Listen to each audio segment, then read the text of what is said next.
The first 3 weeks of the eruption here in Hawaii, crazy things would happen in the middle of the night. A new fissure would open up and it would threaten a new neighborhood. Thousands of people were evacuated from their homes. I started the Hawaii Tracker Facebook group to help people understand what's going on and get their questions answered. Hey, how's it going? We're live. This is Fissure 20. We had hundreds of people all throughout the neighborhoods sending in videos, articles, and images. We spend a lot of time making sure the accurate information gets out. This is live. There's still lava moving. They weren't just sharing a story, they were helping their neighbor. If a family was being evacuated, the group would just jump in and help out. So it was huge. They were watching out for each other. Hello everybody, thank you for coming. Thank you for the support from everybody. As we go through this, we're growing closer together as a community. When tragedies like this strike, you really realize how much you need each other.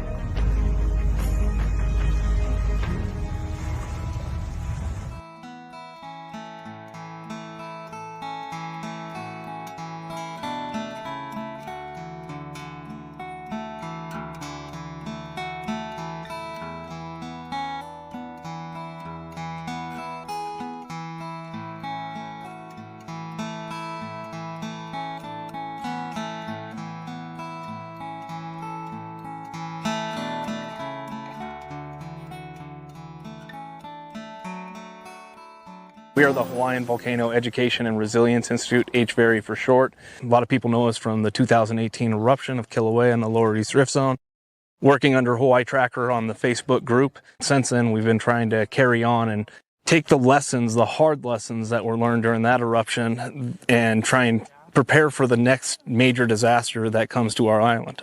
Yeah, so we do that through two different programs. One is volcano education, and the other part is digital resilience, which we address through online groups on social media. So the way the two programs work together is that the social media networks end up being a distribution pathway for all the information. And having that network in place means we can provide more than just volcano education, but any other preparedness information as well. What we were working for really came about in the Maunaloa eruption in 2022. Within hours of that eruption starting, we had the mayor, Mitch Roth, we had USGS HVO Ken Hahn on the stream trying to help flush out a little bit of the ongoing because it's so new. It's completely different from our previous major eruption, which was 2018.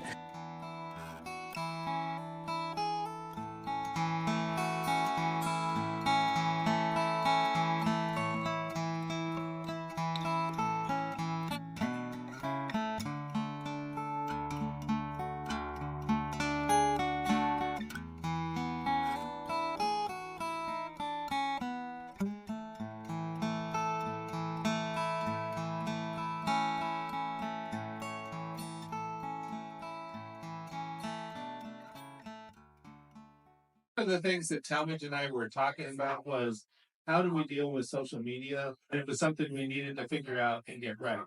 Our job is to get information to the public and make sure that the public get it as well as possible and as correctly as possible. When Philip and Dane started coming to and live streaming the meetings, it was great because we were reaching more people than we normally would. So when the eruption actually happened, we had this relationship. The interviews we did during the eruption, the most fun ones were the ones with Philip and Dave because they were more relaxed and we knew we were getting to the local community and people were asking questions. So those were the best, I think. I just want to really give a shout out to those guys and how we worked as a team on this eruption.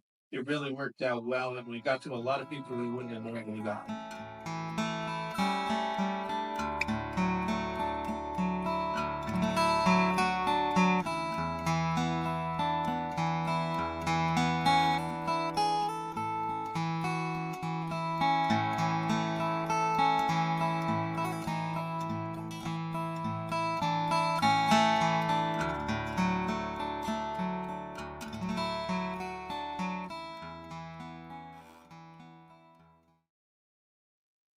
Aloha everyone, I'm geologist Philip Ong, here with Mr. Dane DuPont from a nonprofit HVERI, the Hawaiian Volcano Education and Resilience Institute.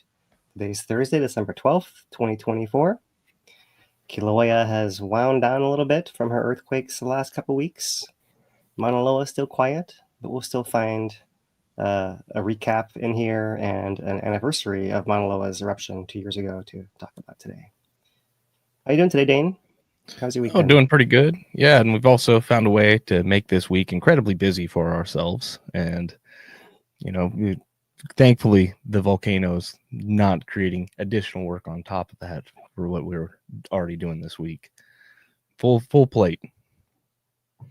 For sure, yeah, we're all over the place.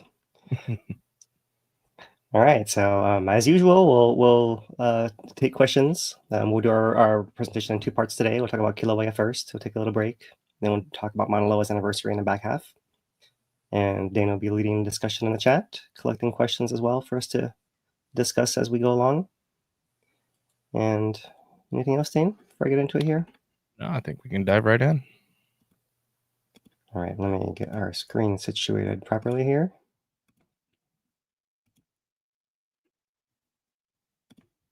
And we'll get ready for our summary.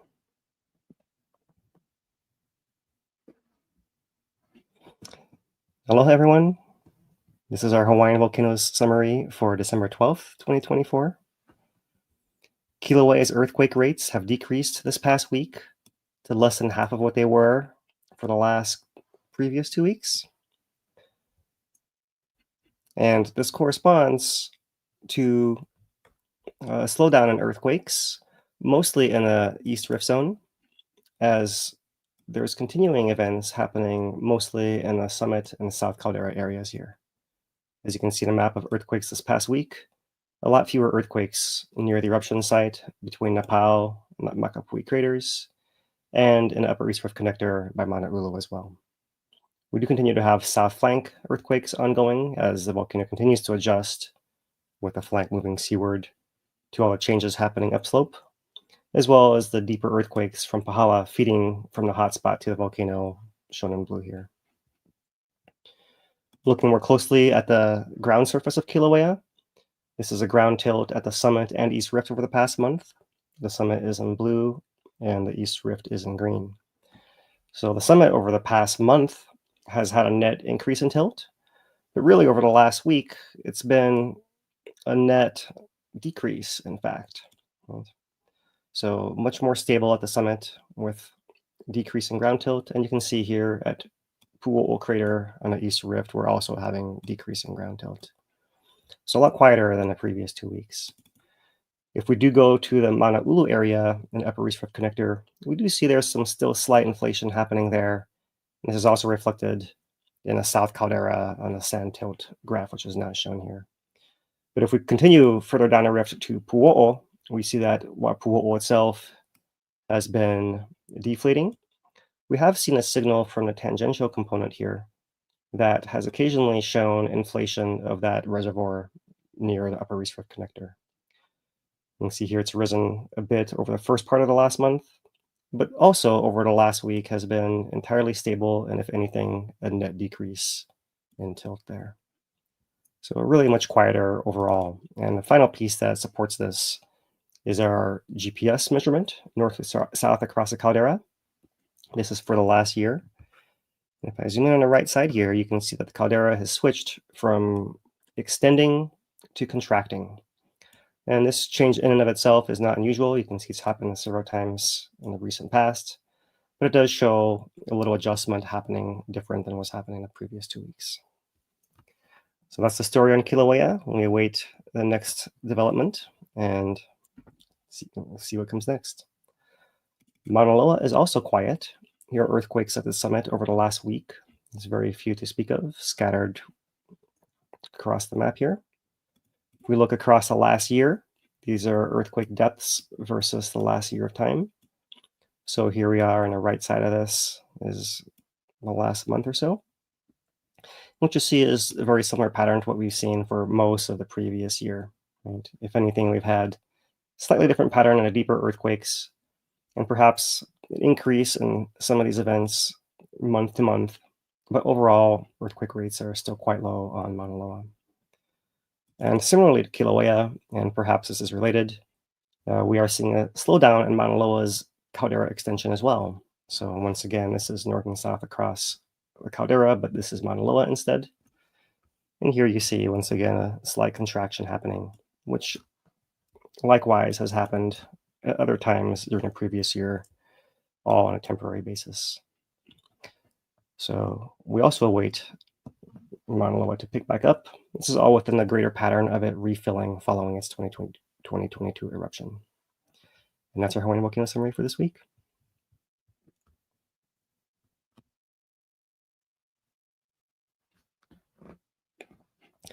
So we'll move on to our volcanic hazard summary, which at this point is still just a VOG. So we'll turn to the VMAP project, VOG measurement and prediction, out of the University of Hawaii at Manoa. And its forecast looks like this. So our emission source is Kīlauea volcano here. The last measurement was around 70 tons of sulfur dioxide per day. And given the weather patterns, they expect it to disperse, you can see, to the south, mostly a little bit to the west as well.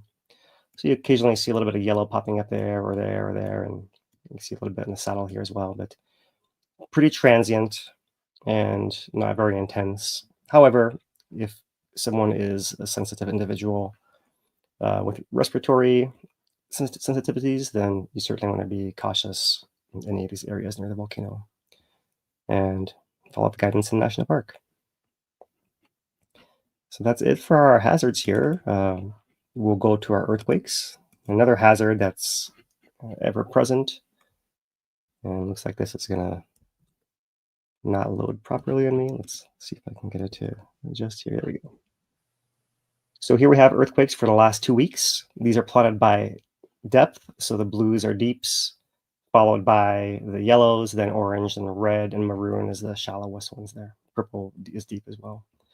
So there's our Pahala cluster. That's pretty deep. There is our earthquake from a couple of weeks, the last couple of weeks, that was deeper under Maunaloa summit, and a cluster of Kīlauea events that marked most of the last 2 weeks here.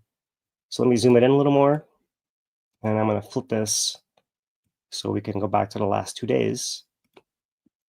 And oh, thanks, USGS. Now you can see that the pattern is much quieter across Kīlauea volcano, with only a few vents showing here in the south flank. Maunaloa has had a northeast flank event, 2.1, about a mile down, adjustment near that east rift, northeast rift eruption site from 2022, but also part of the expected pattern as the volcano continues to adjust and recover. So not a whole lot to speak of in earthquakes this week. It was a little more exciting last week, but we should always be aware that earthquakes are also a hazard, and we should be prepared for them as well. Okay, so we can also plot these just by time. Here's the last 7 days only. Then you see a little bit more of a cluster here in Kīlauea summit, a few more down in Pahala as well. Right? But again, if I pull this back to just 1 day, then it decreases quite a bit. For the last 7 days, the largest event we had was actually a 3.7 offshore Captain Cook way out here, followed by a 3.3 and 3.1 in the deep Pahala zone over here. So this one is a settling earthquake offshore. I've often heard the analogy that if you imagine lying down on a mattress or like a waterbed or something, you can create that trough around yourself that from the weight, and if you shift, the whole thing moves as well. And that helps me imagine the weight of this island on the crust of the ocean here and how it can deform. And that mass is changing on the surface as well. So as that volcano moves away from the hotspot and loses some of that heat and loses some of that mass, then it starts adjusting, and that's the settling we talk of as far as having those earthquakes popping pieces of land back up here and there randomly across the perimeter of the island and the seafloor. So that's our earthquakes, and yeah, all within the usual pattern. We'll move on to other monitoring signals. The USGS has Kīlauea at advisory alert level and yellow aviation code still, meaning they are issuing updates once a week. So this week's update came out Tuesday, December 10th, a couple of days ago. And in summary, there is not a whole lot of change. No eruption, deformation is steady. There is weak inflation at Sand Hill. There's still only 70 tons per day of gas coming out. And earthquake counts in the rift zone returned to low levels following the small uptick last week. So Low levels means approximately 70 earthquakes in the Middle East Rift Zone and approximately 70 in the Upper East Rift Zone, to complement the approximately 120 earthquakes that were at the summit over the past week here. That is mostly it. I do find it interesting to look at the text that they include in their analysis. So we have a recap of the eruption here. And what we're seeing here is just a slight rewording of the text. Unrest has continued at low levels at the summit and on the East Rift Zone of Kīlauea. So now this is all together lumped as the whole volcano. As they say, even though rates of deformation have greatly decreased, data show magma continuing to move at a low rate into the volcano as a whole. And future intrusions and eruptions will occur, I would say, with continued magma supply. So that is the crux of it there. I did note this interesting here after talking with our supporter and volunteer Yvonne. Was telling us about her excursions out to the recent areas of cracking and noticing how there are still cracks moving out there. And maybe we can highlight this a little more later, but they do note here in their hazards section here, near the eruption site, minor to severe ground fractures and subsident features may continue to widen and offset, may have stable overhanging edges, and should be avoided. So that's possibly still ongoing, according to their update, and we have confirmation from the ground that that does appear to be the case as well. So that's the text update from the USGS this week. We have some monitoring signals as usual as well. We have here, this is the crater elevation, which is zoomed way in. So this is really a flat line, no change in the crater depth at the summit. The tilt is also very much zoomed in and is showing a very slight decrease in tilt over the last week that mimic the decrease in earthquake counts are also visible. I like to see that a little bit more clearly in this depth versus time for the last week. So here was a tail end of that cluster of earthquakes last week, and you can see there was another little burst that came here on the 7th and 8th, and it's kind of tailed off and continued, but at a much lower, slower rates here. And a little bit abnormal pattern down here, a little bit more clustered at the Pahala depth range as well. And that's what produces this map of earthquakes here, as we showed in our summary. So this is the last week. We'll now move on to the last month. Not a whole lot of change in the depth here either. Maybe a little bit, but within all this noise, it's nothing I would speak confidently on. And the summit and East Rift tilt, as we pointed out up top as well. The sand hill we mentioned but have not shown yet. Here it is. Normally this blue component points to the South Caldera area or to the Halemauʻu area within the main summit, whereas the green one points to the South Caldera area, south of the summit more so. So that green component you can see over the last week has been pretty flat, and the blue one has come up a little bit, right? If you look at the scale here, one of these grids is 5 microradians, and that's about how much we've seen it come up, maybe a little bit less. I saw the USGS reporting 4 microradians of increase. That's about what they're seeing here. So that's the little bit of tilt, and you can see that even though the tilt has been flat in a lot of areas, it's still present here in the South Caldera, Halemauʻu area, and further on down by that escape road area as well too. So it is still filling, it's just concentrating in those areas in particular. And interesting that it's not reaching quite as far as it was last week when it was getting all the way to Nāpau, and that is not happening anymore this week for now. You can really see in this plot of Sand Hill how the inflation rate was really massive during that burst here for those 2 weeks in the middle of the month, compared to what we have going on here is much, much different. So that's really the summary of the story right there. And in depth versus time for the whole month, you really can see this cluster of heavier ink with these earthquakes really coming in right through there. And they're still coming in, but not really plotting over each other as much anymore. Those are earthquakes, and just on pure counts, here is the full spectrum, right? So ramp up that we saw, and then the ramp down that came over the past week. And really, over the last couple of days, we've been back to essentially background levels with hardly much going on. And as we've seen before, these pulses of intrusions of magma coming in, marked by earthquakes and marked by tilt, they seem to reoccur every few weeks to a few months, right? Depending on the exact nature of it. So certainly the volcano will do this, it will do something else again, but for now we're in the bottom of the trough, we're in a lull here, and we're waiting the beginning of the next pulse coming through. Over the last year, we're looking at earthquakes per week. So the last 2 weeks show up quite high, but the current week shows up quite low, as you can see.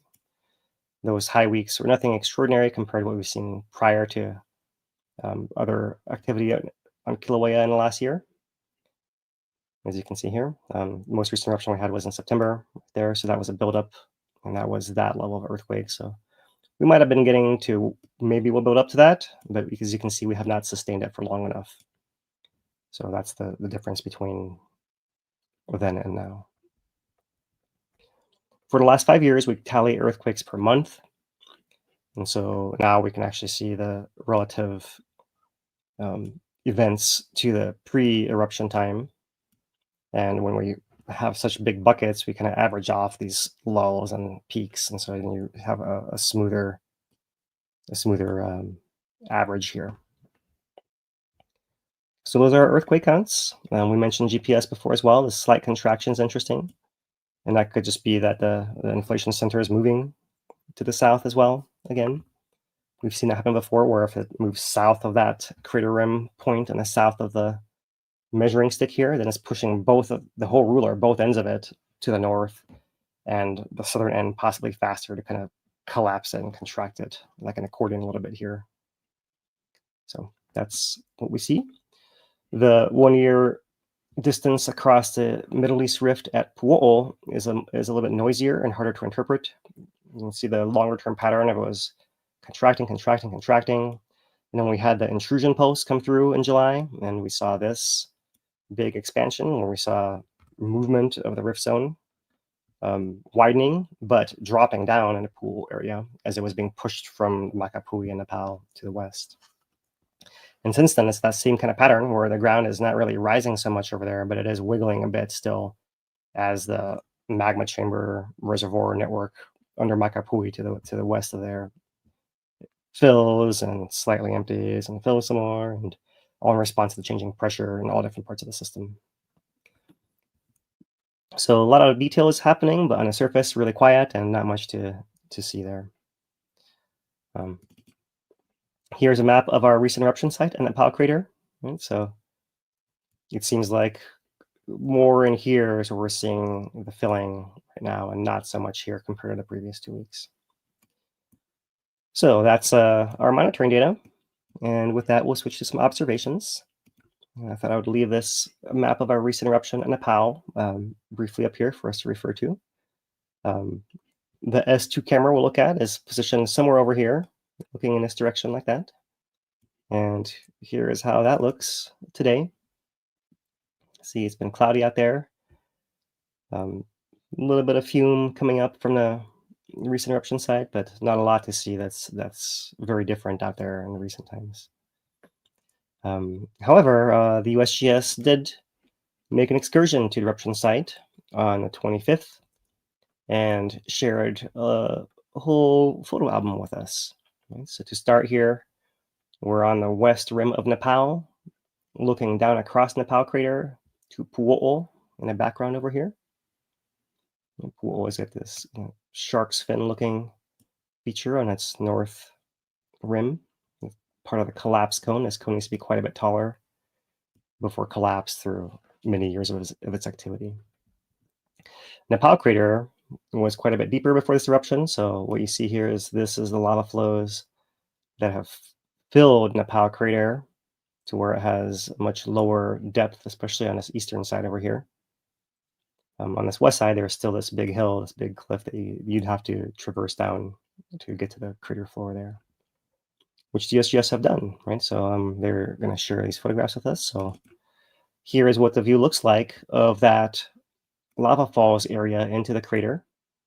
from the trail that goes into Nāpau area. Currently closed by the national park, but the USGS got special access from the park to go out there and collect these samples and photograph these features. So I can zoom it in a little bit.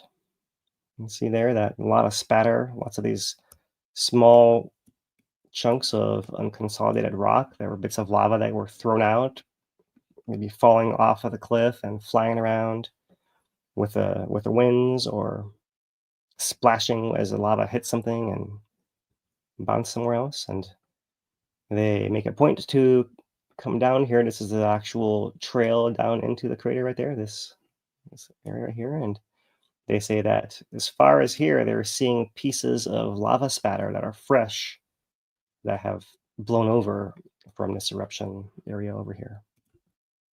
So pretty fascinating to see that.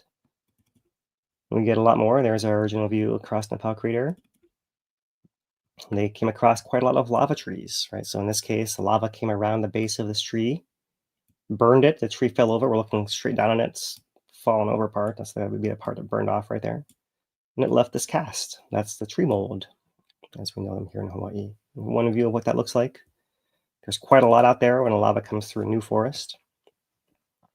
Here is a piece of that ribbon spatter that's on the trail down into Nāpau crater. And let me see if I can blow this up for you guys. There's a boot for scale. It looks almost like a steel cable, like a bit of a steel cable. You see how it's all twisted, coiled around, right? It's pretty interesting to see such a long piece of lava. Look at it's folded back on itself over there. And now you probably couldn't move it, it would shatter, right? But you can see it landed in this position while it was still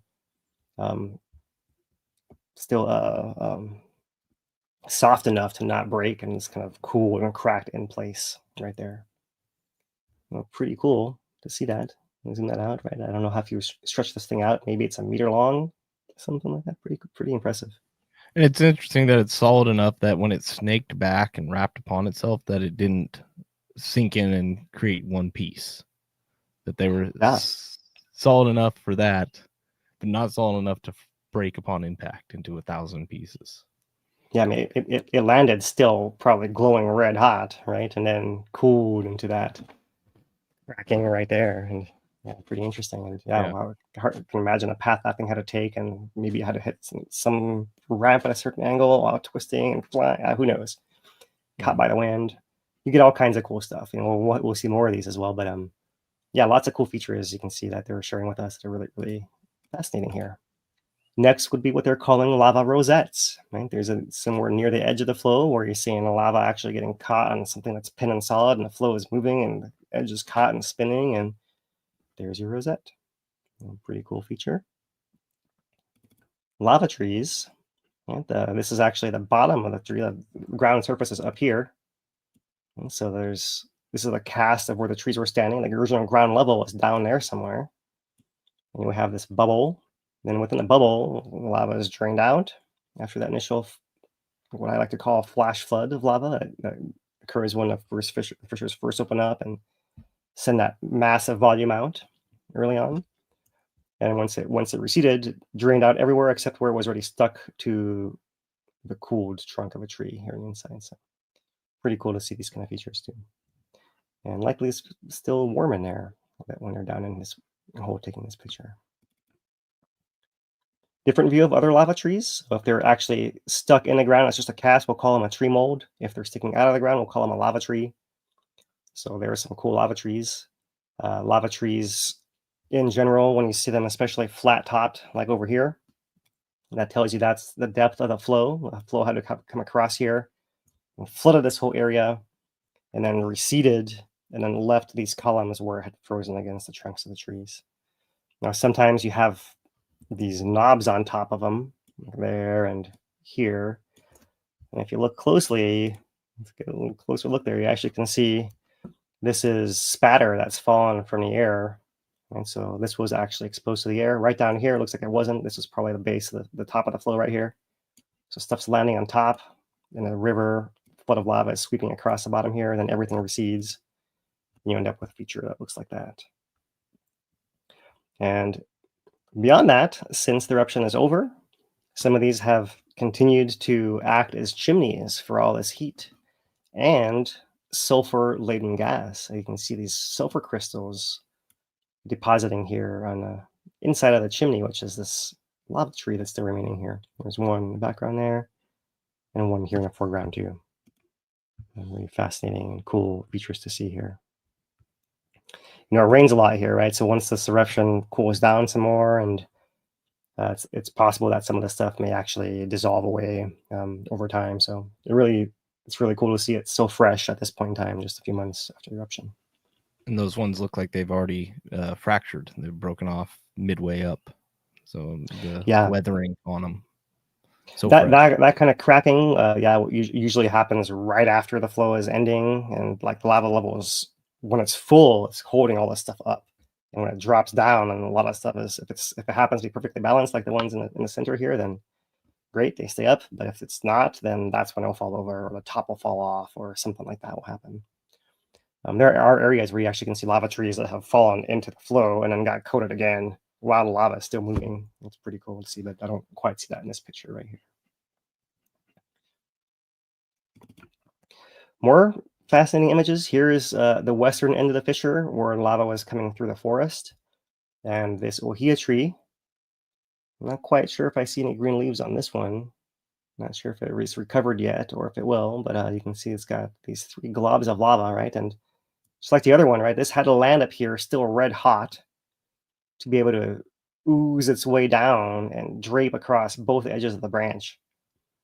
But not too hot where it fell all the way off. It actually froze in place here. I can have all 3 of these. Pretty fascinating. This reminds me of those images of Devastation Trail near the summit that is very popular. That is the result of the Kīlauea eruption, right? And there are some old chunks of lava and trees around there that go back 40 years or so, right? So new version, but this is a lot less accessible as well. It reminds me of some stuff in 2018 where the more light tephra would still have that little bit of lava attached to it and fly up into these trees and would create these black Christmas ornaments, so to speak, almost throughout the tree. Really interesting. Yeah, it's fascinating. Yeah, ornaments. Yeah, nice reference to the season here. There they are collecting samples. As you can imagine, you know, the geologists and geochemists really are interested in lava chemistry, and not just lava chemistry of the whole eruption, like one data point, but what is it like by this piece of fissure? What about that piece of fissure? What about that piece of fissure? What about the stuff that came out in the first day, or the second day, or the third day? That kind of stuff is what they're interested in. And so they're all around there collecting all these samples, labeling everything meticulously, and they have shared that with us here. There is a actual log of a tree that fell over top of another lava tree that's a chimney, putting out gas onto it, and it's growing these long sulfur crystals. Look at those crystals growing on the dried bark of this fallen tree by the eruption site. So really cool to see that. Looks like great conditions for crystal growing right now.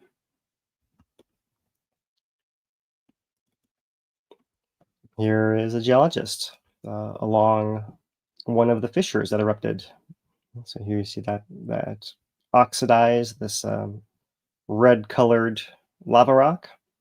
Our lava's got a lot of iron in it, so when it got exposed to high temperature and a lot of moisture, then it basically rusts, right? It's oxidizing. Similar colors you see here. So that's a bastardization of the process a little bit, just to make it easy for people to understand the lava rock rusting and turning orange here. And there is the spatter cones in the background with the gas coming out, lava channel flowing off down towards the Nāpau crater that way. And so here you can see it's pretty low profile back and forth across, but we get another picture, and a couple pictures. This lava here, there's been described as shelly pahoihoi, so very gas rich near the vent, and it's coming up against the edge of that spatter and cinder cone that formed next to the vent there. Cool textures. Lots of that unconsolidated lava rock. All loose up here. And there we have a picture of the geologists in the channel itself. Right? So we actually have spatter rampart. The fissure was essentially pouring into the channel here. I believe flowing out that way, I believe. And after everything was over and we started having collapses, bits of the spatter ramparts and spatter cones start falling back into this little spot in the channel here. There is a final image showing an amazing variety of these bits of lava spatter coiled up. Looks kind of like an ear to me, maybe. Really fascinating images here. And yeah, I've given you guys my own little recap, but each of these has great captions as well. Photographers, Kendra Lynn here flows in the background, and yeah, and come and check it out in more detail if you would like to learn some more. And that is a summary of it right there. So we do have another set of images that the USGS put out from December 3rd when they went up to Kīlauea Summit to the webcam to do maintenance. And we have a few images of that as well. They're noting how there was moisture visible in some of the cameras. Some of them had spider webs on them as well. So they're basically going to clean things out, add more desiccant, check the seals and all of that. So there are the KW and F1 cameras, I believe, looking into the crater.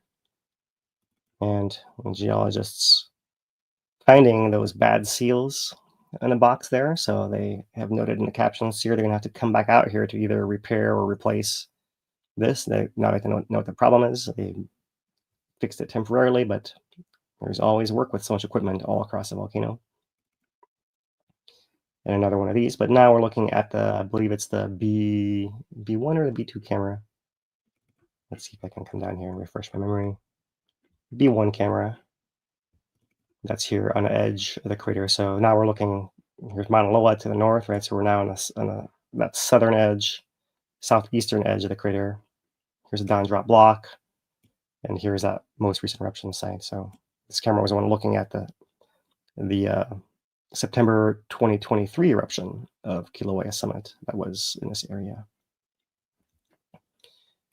And while they're there, they zoomed in to a nice picture of the remaining cinder cones down there, and here they are. That's the most recent summit eruption site, which is now the third eruption back since we've had one from the East Rift and Southwest Rift in 2024. So those are all of our visuals for Kīlauea here. I will switch to Maunaloa just to show a view of that summit here recently. Still pretty quiet up there. Not a lot of visual change. Over the last week, we're seeing maybe there's a little bit of a bigger adjustment happening here, but it's hard to really pick it out and put it in proper context. Earthquakes are still low. The month-long summit tilt, you can see this a little bit more easily here. This little adjustment. Not quite clear what that is, except for that it appears to be fairly small and minor, and it's on its own without the earthquakes. So possibly adjustment of the ground ongoing there, possibly some other external signal to the volcano. Or if it is something within the volcano adjusting, then it's not a full-on alert situation where maybe something's moving, but it's no big deal because there's plenty of room and it's not under stress, as shown by the lack of earthquakes. So that's where we sit on Maunaloa now. Earthquakes per day are quite low. We're down at 2 for yesterday and 0 today and 0 the day before. Depth versus time over the last month. Really see just kind of a background pattern here. No major clusters. In earthquake rates over the last year, you can see per week here, there's some variation, but the most we've hit is about 25, 30 per week. Last week, we're down in a 10 to 15 range. Overall, fairly low. And the best way to explain that is to go back to our 5-year plot here. And so here's earthquakes per month, where before the 2022 eruption, we were hitting over 1,000 earthquakes per month. And ever since, we've been below 200. And here we are likely below 100 for most of 2024 still. So that is it for Maunaloa. And we will switch to one final thing here before we take our mid-break, and that's the Volcano Watch articles that have come out last week and this week. This week, it's all about the perspective, how to interpret an interferogram. We've talked about these rainbow patterned plots before, but what they are focusing on this week, and it will be a follow-up to this next week as well, they say, is this idea of where the satellite's traveling and how that affects the pattern that you actually see. So what they've done here is they've made a model with a magma chamber where the star is, here and here, right? And that's where the volcano is inflating. And now they have a satellite. And what this arrow means is the satellite is flying to the north and looking straight to the east, right? So when a satellite is flying that way, if the actual source of inflation is here, it's going to see the inflation as being offset, in this case, to the west towards its look angle, right? It's flying this way, it's looking over here, and it's seeing things from an angle skewed obliquely, and that's why it looks offset. If the satellite flies the opposite direction and looks the opposite way, then it looks offset in a different direction. Also, once again, towards the look angle and towards the satellite. Right? That's one way to look at that. Here's another view of this, kind of in a cross section, and this lighter gray line is what's actually happening with the ground. It's the same on both sides, right? So the actual ground is rising up at the center and it's rising outwards on both sides. But if your satellite's flying over from only one side of this bump, it can only see things pointed in a direction of where it is. So all of these motions get deformed from this gray into this black line. So the black line is how it appears to the satellite, just by nature of where it is, where it's looking from. And the gray is where it actually was. So same thing, looking from the west, looking from the east, skewed in different directions, but that's why this actually matters here. So another bit of information to help us interpret these interferograms as they try to teach us bit by bit here. They use an analogy in here of using a flashlight. If someone's got a flashlight and they're looking right at you, that flashlight can be blinding. They turn it to the side a little bit, you can still see the light, but it doesn't look quite as intense. And if you turn it completely away, you may not see it at all. So these satellites do have blind spots. If something's coming right at the satellite and right away from it, it can't resolve that quite so easily as something's moving in an angle where it can see. So you can read further on that. That's Volcano Watch for this week, posted in our network everywhere as usual. And last week, the article came out a little later than we could share it with you guys. And it is basically announcing Volcano Awareness Month for January 2025. So there is a lot of activities happening. We're going to cover all of these in more detail next week, perhaps. But for those of you that just cannot wait, you can go and find the calendar is online with all the details, a series of hikes and all that, and further details on the USGS webpage as well. Yeah, for the first time this year, it includes an art and poetry contest. So stay tuned for more information on that. All right, guys, that is our first half here, and I will pass it to you guys. Oh, you want to take a question?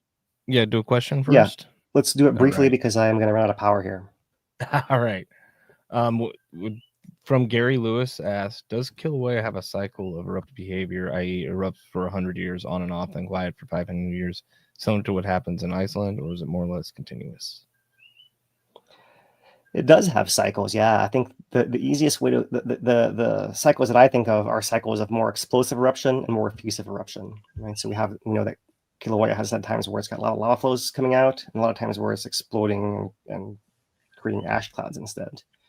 And those themselves seem to be, they're not even. It's not like every cycle is the same length of time, right? They last a few hundred years-ish, each one of them, right? And they alternate as well. But you can't tell, like, okay, it's been 100 years, it's time for the next one. It's not quite so predictable. So there are patterns like that. But if you zoom in to where we are now, then it does look more continuous, right? So it kind of depends on your perspective there. Right. And just throw out there too, it's not exactly the same, but the rift zone has a little bit of a cycle to it as well. At least the east rift zone, the lower, where you have these, it starts and ends with the big collapse and east rift zone eruption, but then you have the refilling, the reintrusions into the rift zones, the connectors moving into the Middle East rift. So there's a cycle there as well. Right. Yeah. That's within that zoom part of it, erupting right within the zoom. Yeah. All right. Well, that does it for questions. I will get Lou in here and we'll go through our community corner stuff. See you in a minute, Phil. Hey, Lou. Hey, good to see you. Right. Hey, Yeah. you mentioned about being busy and everything, and you left out what you did last night at the science fair and how sore you might be today since you were huffing and puffing with the lava bomb launcher. And the moving of everything. Right. All right, let's get into this community corner. There are some things happening up at the park, and there's our shot of Mauna Loa for tonight. Mauna Loa Summit is closed. It's due to the weather that we're having, damaging winds early this week. This is going to change. I know they lift the alerts often and they put them back on. You're going to need a backcountry permit anyway. So you're going to find out whether you're allowed to go up there at the backcountry office. The Mauna Loa Road was closed. It reopened. That was down to a tree that came across it. But Dane let me know a few hours ago that road was open. And the rest of them are still pretty much the same. The Powell Crater and Campground closed. Construction closures and delays are still going on. The Nene have not delivered. I don't know if we have any signs of goslings yet. What's the incubation period for a gosling, for a goose egg? 28 days, 30 days? Got to be soon. And watch out for the wasps up top. Because you can see here, all the roads are open as of when I checked them a couple hours ago. And everything is ongoing as scheduled, kind of. You'll see that in 1 second here. And we have another update for KVC, the Kīlauea Visitor Center renovation. Closure date has changed. It has been pushed to February 17th. It was January 5th, I believe. So it looks like they need some time to allow park staff and contractors more time to prepare for the closure and renovation. So February 17th. And this is going to take up to 2 years once it starts. Hopefully, this is the last little delay they have. They do have coffee talk happening down at the Kahuku unit. Retired park ranger and avid birder J. Bird Robinson will talk story about native birds. For all of you bird nerds, go check that out. Our birds are fantastic here, and this guy does a great presentation. So check it out. That's Saturday, December 14th at 9:30 down at the Kahuku unit. Hula is back in the park as well. This performance is delivered authentically in an outdoor setting, regardless of weather conditions and without electronic amplification. And for you, I did not put the little sticker on here, but that is an AI-generated photo. For those that might be interested, we do dabble in that a little bit. Due to limited parking availability at the Kīlauea Visitor Center parking lot, we recommend arriving early and carpooling to ensure a seamless experience. Additional parking is available at the Steam Vents parking lot. That will give you a great chance to experience the new boardwalk that they just finished up there with their yellow cedar planks. This is happening Saturday, December 14th, 10:30 a.m. And don't forget, I'm going to push this month. It's Life on the Edge. Go up there and chat with the park rangers. It's happening at 10, 11, 1, and 2 p.m. It's only a 30-minute. It's a short guided walk up at Waikahuna. Check it out. It's going to be good to be able to chat with them and ask them pretty much anything you want about the park. And check out the news on the Pohiki boat ramp. We've been waiting for this. Hawaii Division of Boating and Ocean Recreation has granted approval for dredging contract to Goodfellow Bros LLC for the Pohiki boat ramp. So they're making progress. Anytime we get some news, we'll share it because we do follow this since that's home for us. Permit applications are currently in progress for the dredging of volcanic debris.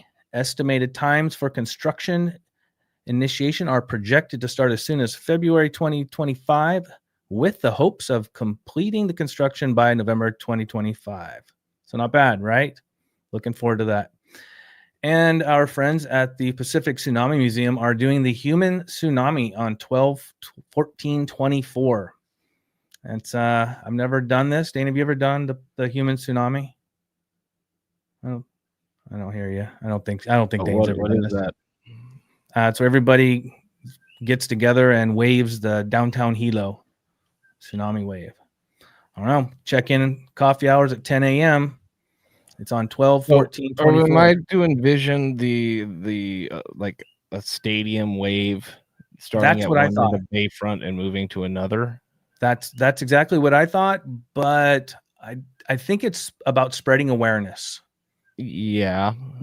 But not the way you and I were thinking we would be at a football game and we see the wave. It's a little different. We have so many things to draw from. Right. Coffee hour is a pre-event gathering at the Pacific Tsunami Museum. We encourage all volunteers to join for a full hour to enjoy refreshments, welcomes, and to be assigned a wave. I have a link in the description below, so you can click on that for more information if you're interested, because they're pushing everybody to wear blue or something blue. So check that out.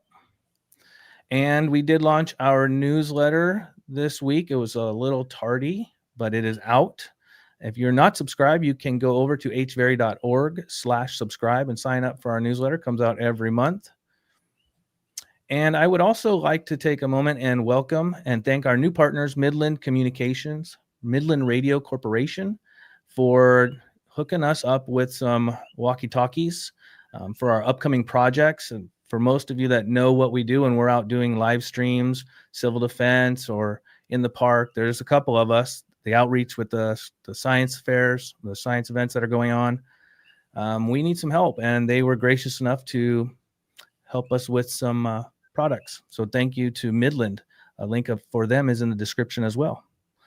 And we are at the end of our fundraiser for the year. We raised $2,400 with all of your help. We really appreciate all of your donations, and we look forward to another good year ahead of us. So thank you, everybody. Not too late to donate. We are community-based 501c3. Your donation is tax deductible, and it's hveri.org/donate. We did have some donations come through. Go ahead. Scott Ed, he said, Maunaulu coffees for Dan and Carrie. You guys rock. Dan Carey. And also Ken came in with a $4.99 super chat as well. Appreciate all the support there. We also like to shout out the Kīlauea Recovery Grant and the Puna Strong Grant, which is through the County of Hawaii, and the Hawaii Community Foundation, both of which have played a big role in being able to provide funding for this program, but as well as our other programs, digital resilience and youth development. So we appreciate that. Yeah, appreciate everybody that turned out today. You're going to lead through these, Lou? One time, Christine, Linda, Julie, Edward, Paula, Bill, Mary, Skagit, Buster, Josh, Susan, Teresa, Susan, Dennis, James, Marianne, Nathan, Julie, Christine, Linda, Paula, Bill, Mary, Benjamin, James. I was so close. I was so close. So close. Yeah, I appreciate all of our partnerships. It's a good thing when I can't get through the names. That means you guys are all really doing a great job to support us, and we really appreciate it. And thank you, like Dane just said, to all of our partners and all of our collaborators this year. It's been great, and it's what's going to help us get going through 2025. Yeah. All right. I think we're through at this point, and you're going to be back here in a moment, though. Yep, so I'm not going anywhere. We'll get Phil back in here, and then we will, at this point, I'll let you, Phil, come in, and you can just stay on. How about? Okay. Since we're going to be transitioning to you. All right. Oh.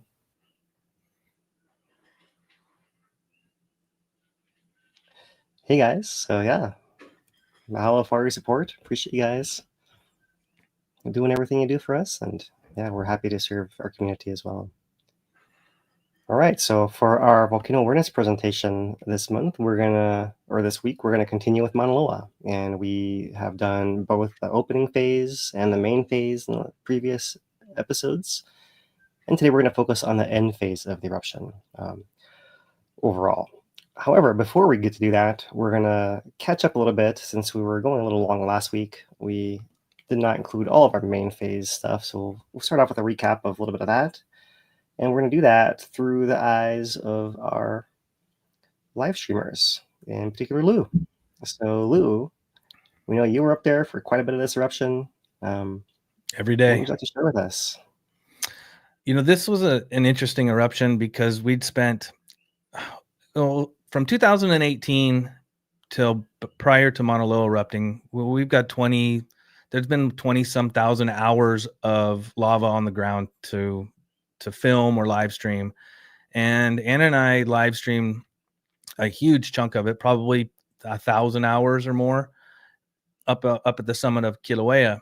And it's not that it becomes routine, but it's just you get in the rhythm of it and you don't realize what you're doing sometimes. And it wasn't until Maunaloa that it kind of shot me back, being 13 or 15 miles back and seeing the entire mountain. It reminded me how amazing this place is, and it jumped me all the way back to about 1994 when I was sailing around Indonesia and Rijanji on Lombok Island erupted, and I was there on a boat for that. And it was the same feeling I had from that time, with just awestruck on how enormous Mauna Loa really is and how epic the eruption was. So that's kind of where I was at from day one up there. Oh, awesome. You got some footage to share with us? Yeah, you're gonna see here. Dane, you want to drop that first one? Thank you. Yeah, so sitting back at this point here, we would go up there around 10 p.m. and we'd stay pretty much all night. And we would jump one or two spots depending on what we were doing and what we were looking for. And this spot here, we were there for probably about 8 hours, I guess, because the lava's coming down and we're watching the rivers, but you can't take your eyes off the fissures because they're changing every 30 minutes. And now it's cold. And you guys that know Anna and I, when we're up even at Kīlauea, we're used to 55 degrees, but that's cold for us with the wind and standing in one spot. There was a lot of time through all this that the weather didn't affect us because of how incredible this view was. And like everybody says, the video never gives it the real look and feeling because it's huge. And we're probably about the 15-mile range at this point right here. This is pretty zoomed in, huh? Yeah, because this was prior to the mitigation road being opened. You can see this shot here. I guess we moved down a little bit because we had that breakout on the left-hand side there open up, and we would kind of, not that we are super experienced lava videographers, but we have enough hours to kind of help predict and guesstimate where things are going to move and try to put ourselves in a better position. And you see we jumped down because we saw that breakout happening, and it wasn't that much, but it was a good shot anyway. Yeah, but the fissures just kept going, and I don't think on any of these clips we have the actual zoomed out version of how far back we were, but we were pretty far back and the sky was just completely full of smoke. I think that little branch on the left, that was Fissure 4, right? And yeah, that was only active for this day, really, that you're filming. It. Mm-hmm. Yeah. As soon as we saw it come down, we moved. Yeah. And you caught it, and there it is. And otherwise we wouldn't see it, right? So great. Yeah. Good job. Yeah, we were still probably 3 o'clock in the morning about this time, maybe. Yeah. But the rivers that were coming down, there we go. So now we moved. Now we're on the mitigation road. You can see, and we're to the left of the wall down at the bottom there.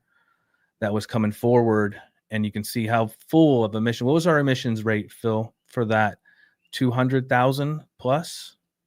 I think it was higher. I want to say it was like 350. I forget. Yeah, it was enormous, and it definitely when you're standing there, you could tell it was a lot. Nothing like Kīlauea during the eruptions.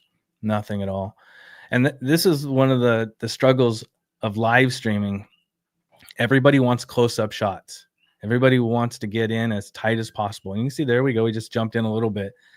So we're used to having several hundred people on a live stream, and we touch 1,000 for Kīlauea. But Mauna Loa, we're dealing with several thousand people all giving suggestions and zoom in.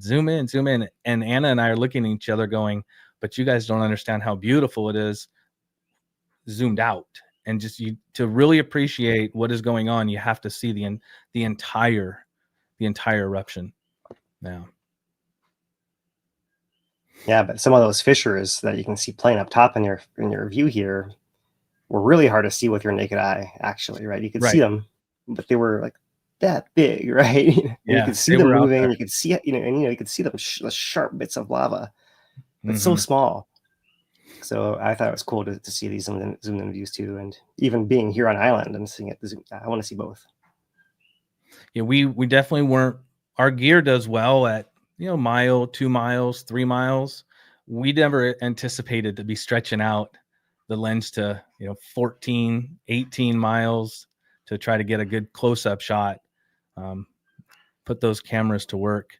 This was the interesting time because this was where we started getting a lot of questions on what this river is going to do. Is it going to cross Saddle? And so our eyes were on it. You can see it's light now. That means for us, we normally film at night because it's better.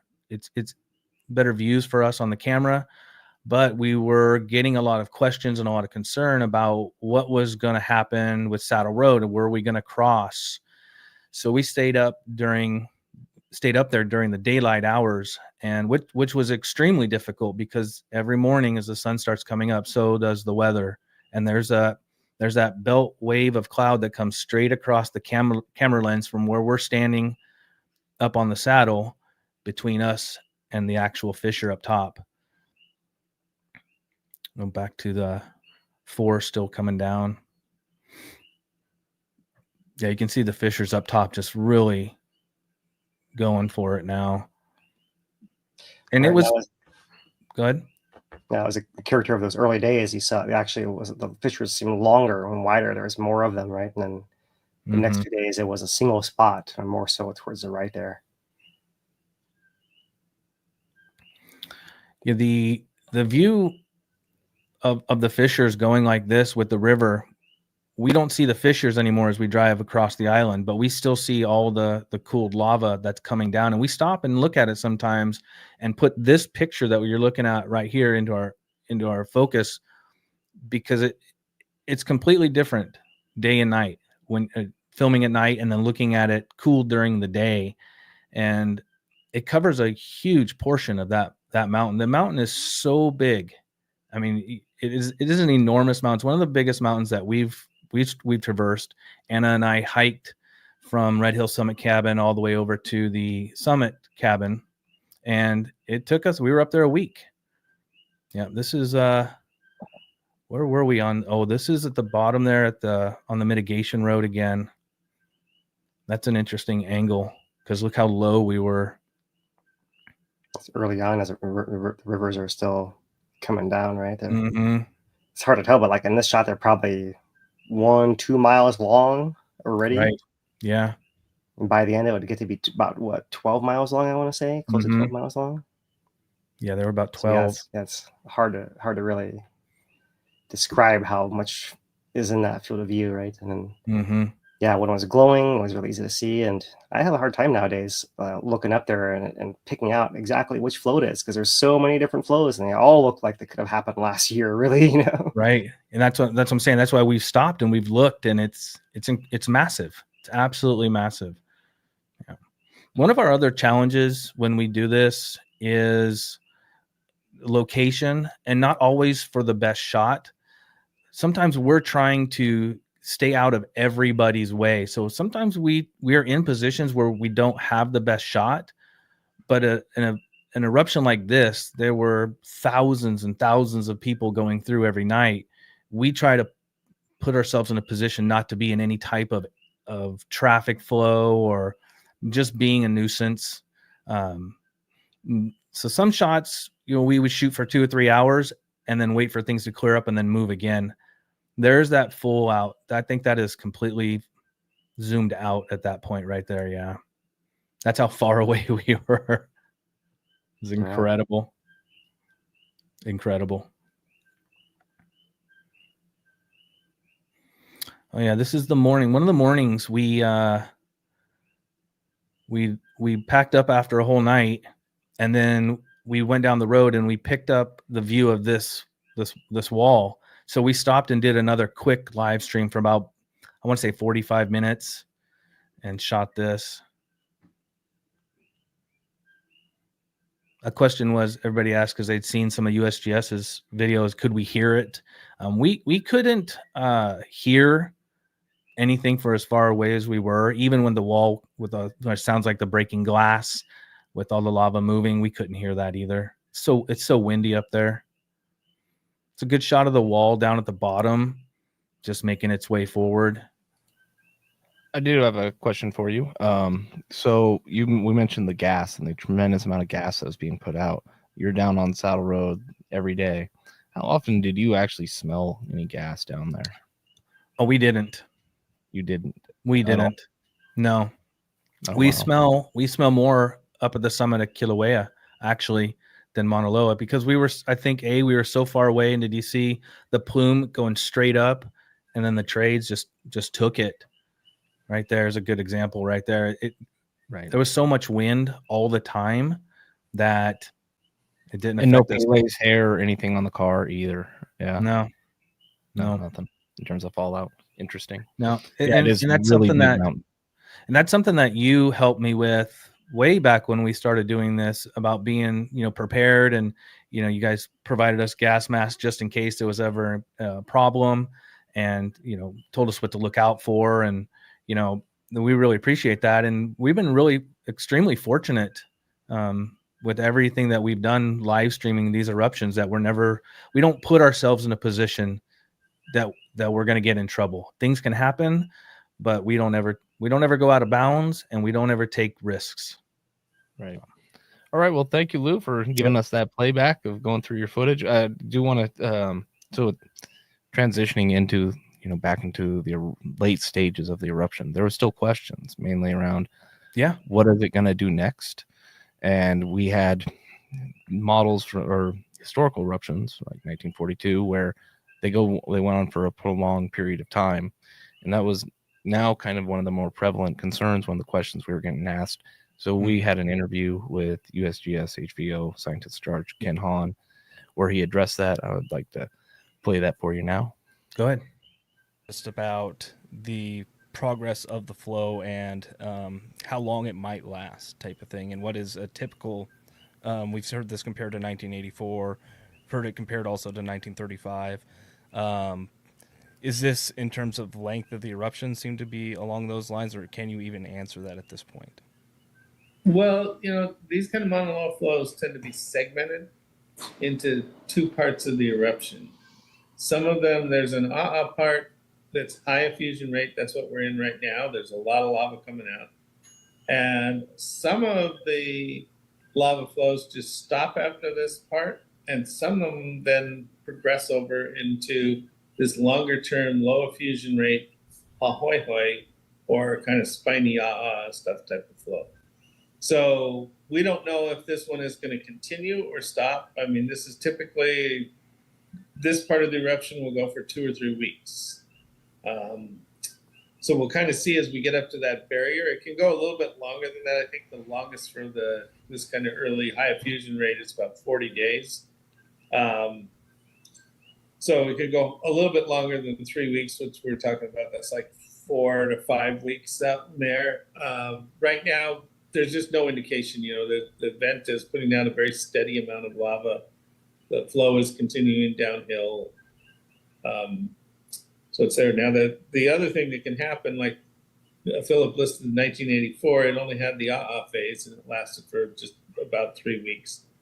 And the 1935 lava, which this one is following the 1935 path, actually started off with an phase that probably was a little bit shorter than the one we're looking at, and then was followed by this hoi phase that was very low effusion rate and lasted, I believe it's close to a year after the high fountain phase. So, we could be it's possible that we're in for a longer ride than we think.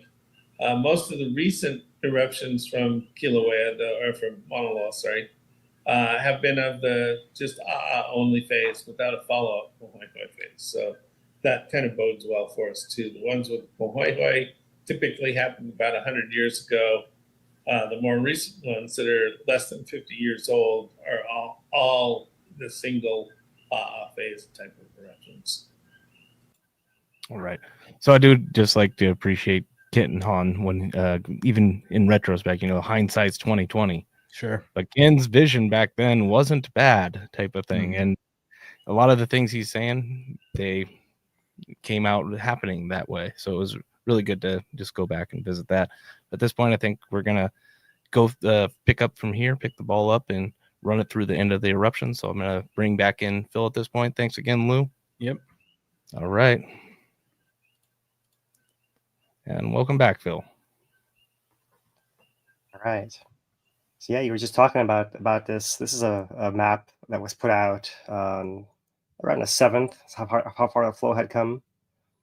And this is put out by Kit Tincher on Hawaii Tracker at the time, one of our crowdsourced contributors. And you see some of the stuff that Ken talks about. Here's the 1935 flow, is this pink one. There's that first phase that was right there.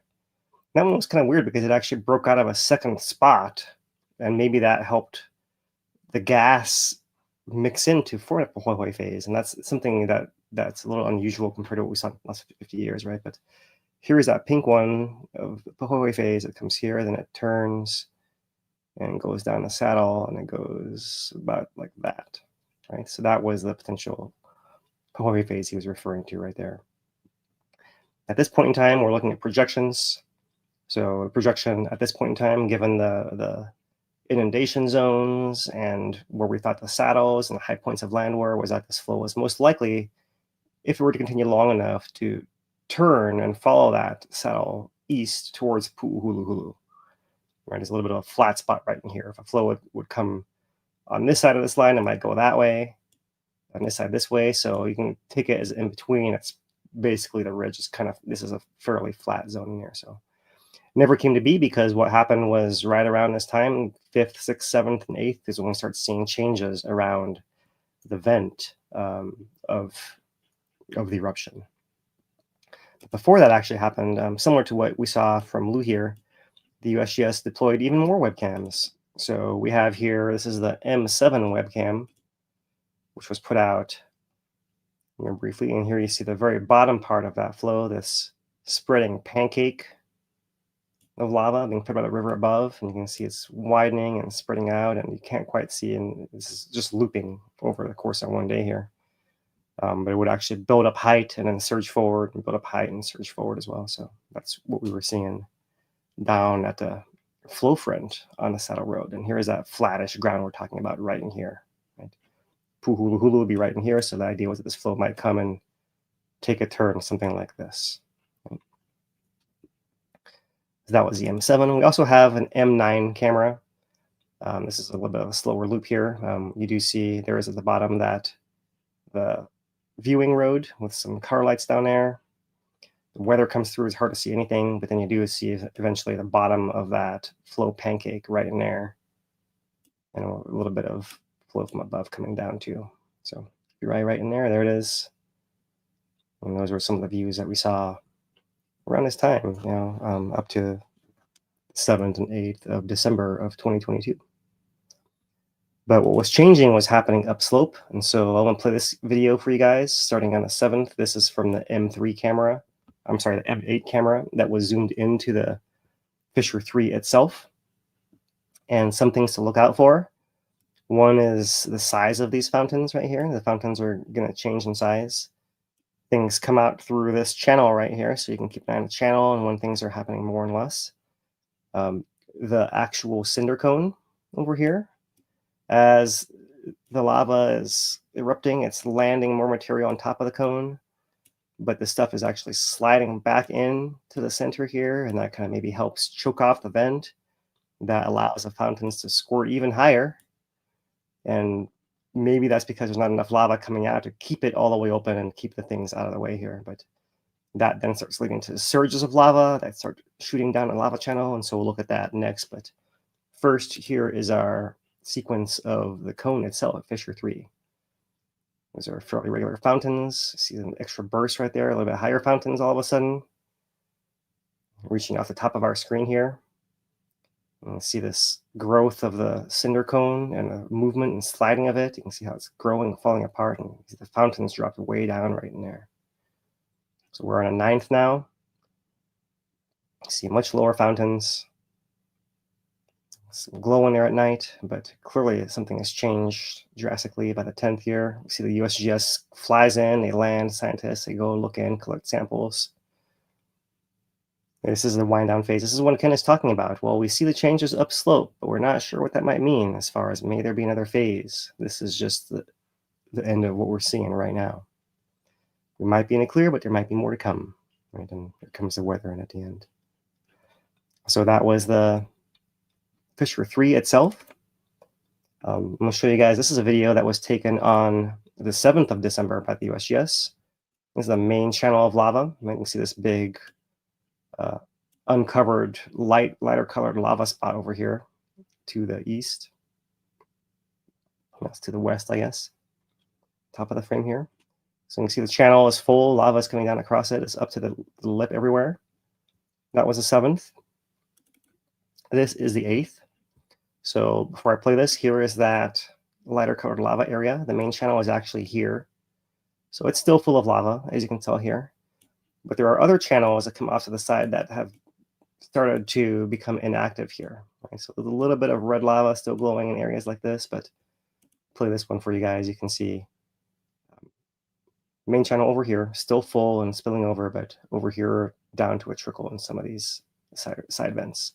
Fountain's still normal up here, so you can see the change is still coming, but it began a little slowly with these side channels getting shut off. So then that changes to the following day on the 9th. Oh, we're too far in. Let's start at the beginning. There is that main channel. There's lava still in it, but it's not all the way to the rim. You can see it's more stagnant. It's dropped down in level. It's got this hardened lava forming banks within the channel itself. And the cone itself, you can see, is now forming a little bit of a pond within it. Rather than a small fountain at the very back, feeding this small little pond that's rapids down to the next pit and out of the cone eventually here. Really fascinating, and then it actually breached through the cone. There was a little bit on the backside of it as well there. A couple other videos here. Similar views, right? You see the drain channels there and there, but this is now, let's say the following day once again. So you see that the channel itself here is really covered over. We don't see hardly much lava in there at all. Maybe a little trickle right through here. Let's see the next view of those. Get this one going here. So there's some of those bits of, we saw the cone growing and moving out. There was one of these big, it's almost like a debris flow that this thing got shoved out on the side of the crater here. And largely empty channel, a little bit of lava coming through the middle right in there. And these videos are from our friend Andrew Hara, frequent tracker contributor, I believe. Shout out to Paradise Helicopters for their years of service, and or we'll miss them. Yeah, for sure. So yeah, those are the videos of the lava channel draining there, and I can come back to this video that we showed you guys last week, and I'll start it at the 5th now, so you can see at this point in time we have the fissure, lots of gas coming out, obscuring things up top. Lava channel has this nice split and coming back together, meanders its way down, and here's our pancake at the bottom right there. So the full thing is all the way active on the 5th, the morning of the 5th. And what I've done, just to remind you guys, is I've clipped just the nighttime views here to make it a little bit easier to see rather than flipping through all the daytime views. So we're going to move to the 6th here pretty quickly, and you'll see the changes. Weather does come in, but you see now we have a disconnect between the top and the bottom. And we see these surges coming back through the channel here. I'll pull that last little bit here again. Let me slow this down. Let's put it back to the slower speed and put it around here. And let's play it again.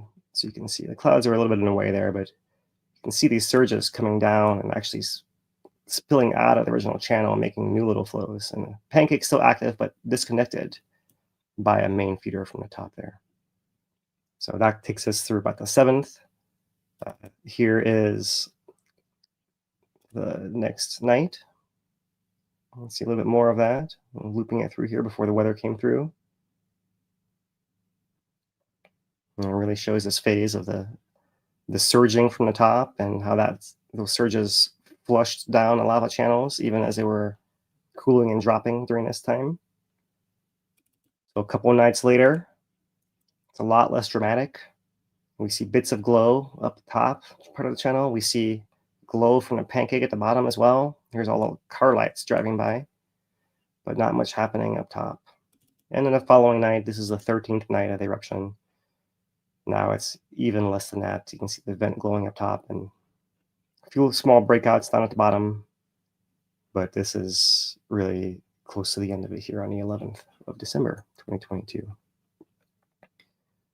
We have some other cameras picking up this sequence as well. This is now the M5 camera looking at the vent itself. And here you see some bits of spatter glowing, but clearly no more fountains. And that was the end of that here. We're to the 15th on there. M8 camera that we showed you guys before with a cone growing and collapsing. Here it is in those following days. Completely dark at night, fuming in the day, but really got very, very quiet very fast. Here's our M4 camera. Just to give you guys a taste of all these different cameras. Now we're looking at the upper part of the channel. And occasionally you get a little ooze out, something glows and breaks out, but nothing major going on. That's part of the end phase of the draining here. That was the M4 camera. And just to show you here, a little GIF of that late stage breakout happening. Let's see what that looks like. Over a few hours, over one night after the flow had stopped feeding it from above. But at the time, those things were noteworthy as the end sequence of the eruption. The M9 camera, down at the bottom, the traffic route, here's a pancake still glowing here towards the end of its time. We're in the 13th, 14th. So people are still coming to see that at night, but they're not seeing the full channel anymore. They're just seeing a little bit of glow down here at the bottom from the flow front of the eruption. And because of that, by the 16th, that viewing area eventually closed right there. So it was short and sweet. And that was really that kind of the official end of it. Although Maunaloa came back with one final cherry on top, which was a snowfall came through a few days later and really gave us this nice juxtaposition of the crater. Here it is, December 21st, 2022, covered in snow, melted over the thickest parts of the flow here, but less than 1 month earlier, on the 28th, that summit crater of Makuaweoweo, largely filled with lava. Fire and ice right there. Yeah. Yeah. Great story. And, you know, I do feel like that traffic hazard mitigation route, the viewing area, if we're being honest, when we saw a huge economic hit in 2018, yeah, it lasted longer, but the sensationalism on Mauna was there as well. But we didn't see that hundreds of millions of dollars of lost revenue. And I'd like to think that viewing area and what we played in it played a small part in trying to keep people from canceling reservations and canceling coming because they're scared that something's happening. If there's a viewing area open, how dangerous is it really? Type of thing. Yeah. Yeah. And that was, once we were past that first night and had it gone to Southwest Rift, we wouldn't be talking viewing area, right? So, but once we got past that first night, then absolutely, it's great to set that precedent, and especially to see all those levels of government all working together. That was really amazing as well. So I think overall it was, thankfully to nature first, largely a success as far as how things went, and gave us a set of practice eruption, practice run with training wheels, as we like to say. And I think it did expose to us a little bit of what we could improve on, right? Which we are still working on today, to this day, and we keep doing so. As that is our mission here at HVERI, is to improve our community's preparedness and safety in response to any eruption like this, whether it be Maunaloa or Kīlauea or anything else random happening, earthquakes, tsunamis, all of that. So that wraps up what I had to contribute here, Dane, for our Maunaloa this week. There's one last piece of this missing, which I've not talked about yet. We'll leave it for next week. And that is Kīlauea. Kīlauea did wind down its eruption following Maunaloa as well. And it did start back up eventually after, less than a month later. But that's an interesting story to discuss kind of separately, and didn't want to add it on here and make us go super long tonight. Right. Kilauea is not doing anything spectacular, but it is erupting, and it's point that can be made. Oh, did I lag out there? Yeah, you did. Yeah. You're both erupting at the same time. Yeah, we saw some interaction between them. Right. And that's always been a question we get asked, and we've seen HVO get asked, is what is the relationship? And for once in modern times, we have it well documented. Awesome. Right, Thanks, Dane. Thanks, Lou. Lou did a lot of lifting there on that one. And yeah, that's what we have. Do we have any discussion we want to have here before we wrap it up? I think we're all out of questions. Do a final survey, but yeah, I think that's about it for this week. Not a lot going on, kind of quiet out there. And we'll be back next week, Thursday, 5 p.m. our normal time, unless something happens. Never know. Right now it looks quiet out there, but if something were to happen, we'll go live with that. And otherwise, and 5. And that will be our at least last scheduled update of the year will be next week. Yeah, so yes. As Dane said, we're always on call to some extent here, right? And so we'll see if anything pulls us away from our break. It's been a long year. We've got a lot done. It's been pretty amazing. But as a nonprofit, we are a little understaffed and a little underpaid, and we could use a little recharge too. So that's about where we are, I think, here at the end of the year. So we'll look forward to coming back to you guys next week and wrapping up the story. We'll maybe do a little bit of year recap too. It's been an exciting year with those 2 eruptions of southwest and southeast rifts, and we'll go from there. Yeah. All right. Sounds like a plan. Until next week, then, from our nonprofit HVERI, Dane DuPont, Lou's on the back end. Mahalo to our ASL interpreters as always, Carrie and Dano. Appreciate you guys. To all our supporters watching live and after the fact. Appreciate all you guys as well. Happy Makahiki season to everyone. Holidays to everyone. And until next week, for HVERI, for Dane, Lou, Carrie, and Dano, I'm Philip Ong. Aloha, everyone.